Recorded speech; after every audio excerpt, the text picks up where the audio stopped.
Officers ایسوسی ایشن کے چیئرمین اور سینئر ڈائریکٹر بلدیہ عظمیٰ کراچی انور بلوچ کی صاحبزادے کی شادی گزشتہ روز بلوچستان کے نوتکانی قبیلہ کے معتبر سرکردہ شخصیت مرحوم حاجی رفیق نوتکانی کے صاحبزادے میر شاہان بلوچ کے ہمراہ انجام پائی۔ شہر کی اس بڑی سماجی تقریب میں میئر کراچی بیرسٹر مرتضی وہاب، ڈپٹی میئر کراچی سلمان عبداللہ مراد،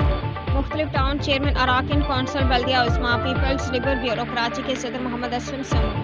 امین بلوچ، پاکستان پیپلز پارٹی کے رہنما شکیل چودھری، حکومت سندھ کے اعلیٰ حکام، سابق اراکین قومی و صوبائی اسمبلی بلدیہ عظمیٰ کراچی کے سینئر افسران، پیپلز آفیسرز ایسوسی ایشن اور پیپلز لیبر یونٹی کے رہنماؤں، کراچی اور بلوچستان کے مختلف شعبہ زندگی سے تعلق رکھنے والے ممتاز سیاسی و سماجی عسکری شخصیات و مائدین شہر نے بڑی تعداد میں شرکت کی۔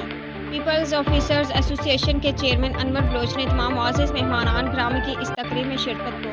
اپنے اور خاندان کے لیے باعث افتخار قرار دیتے ہوئے دل کی گہرائی سے ان سب کا شکریہ ادا کیا ہے۔ پیپلز آفیسرز ایسوسی ایشن کے مرکزی کابینہ اور اراکین مجلس عاملہ نے انور بلوچ کو اس تقریب میں سعید کے انعقاد پر دلی مبارکباد پیش کی ہے۔